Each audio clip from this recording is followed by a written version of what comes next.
We're back here in the red zone, joined now by two linemen on the Cardinal team. The guys Coach Thorne likes to call the real football players. Senior offensive lineman Marc Deslauriers and sophomore defensive lineman John Egan. Thanks for joining us. Thanks for having us. Marc, I want to start with you and your take on senior day. What was that experience like for you?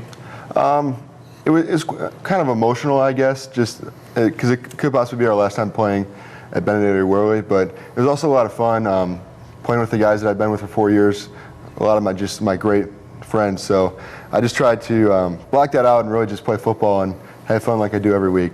So looking back on it now, it's a little emotional, but back then I wasn't really thinking about it, just trying to play the best I could. Sticking with the theme of seniors, John, the defensive line, really the heart of the defensive line for so long has been Brian Wilson and Peter Mann in the interior. What have those guys meant to you in your development as a player here? They've meant a lot to me and a lot of the other guys. They're great guys on and off the field, and they really just push us to be better guys. And playing with them on senior day was really just kind of what Marc was saying, emotional. But it was just a really great honor, and it was very easy to get pumped up to be playing for all those guys and next to them. And it was just a really great experience to be a part of. Against Augustana, the quality play from the Cardinal seniors was supplemented by some outstanding efforts from some Cardinal freshmen. The team reflects on the bright future for this young talent in this week's What's the Word? I love my freshman class, real good buddies of mine already, We already have a real strong brotherhood, and then also, like I said, just adding on to the fact that it is senior day and that they do count on us to contribute, a significant amount. It's a good feeling. It's a good feeling that the coaches and the players trust us enough to go out there on Saturdays and compete with them. Seeing how hard they work just really sheds off on you as a player and as a young kid. I think their drive and passion for the game really sheds off on us, and we follow their footsteps. And I think that's really what makes us a good team, I think. And then we'll step right in their shoes after they leave, but we're playing for the seniors right now, and that's all we're trying to do. That's pretty much one of the most satisfying things, knowing that this program is going to continue. It's not going to end with us or the seniors next year, and didn't end with the seniors of last year. It's just going to keep going and continuing, and we're going to stay at the top of this division, of this conference, and this nation. It's an interesting experience. We talked about pregame, just laying it all on the line, especially as a freshman. All the seniors pointed to the younger guys and said, empty your tank, give everything you got for these guys. And that was just what I wanted to do. Whether I played well or not, I just wanted to give it all I had. And I think I did that. Marc, this season, the offensive line, so critical to the team's success in the rushing game. 227 yards per game, just a ridiculous total. Averaging over 5 is always a good sign. What has the offensive line been doing this year that's made the run game so effective with a lot of different guys contributing? It hasn't just been Ryan Kent. It's been O'Shane Brown, Kent, Padgett, Randolph. Everyone's getting involved. I think there's a lot of different things that we've done. Looking back to last year, we lost Greg and Jace, 2 All-American tackles, and that was a big void that we had to fill. And throughout this year, we kind of filled it by committee with Nick Danf and Danny Paulus, and then Joe Fairley, a freshman, really stepped up and has really come into his own as a tackle. So it's been great to see.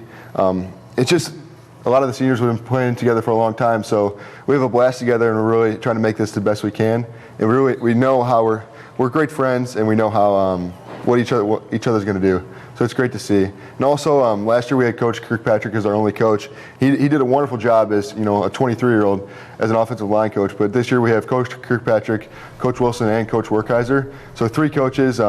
It's just triple the knowledge, and it's fun to have each coach kind of specialize in each position and coach us through that. So it's been wonderful to work with all of them. Was it tricky at all moving from a really pass-heavy offense with Stanek last year to more on the ground this season? For me personally, I love the rushing attack.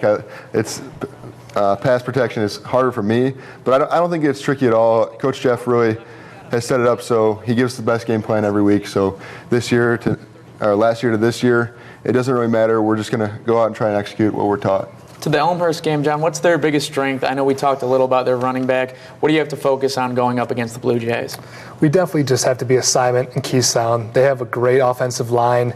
They're a pretty zone-heavy team, and they like to run and throw the ball. So we're going to have to stay really disciplined this week and just bring our A game because they're a really good team.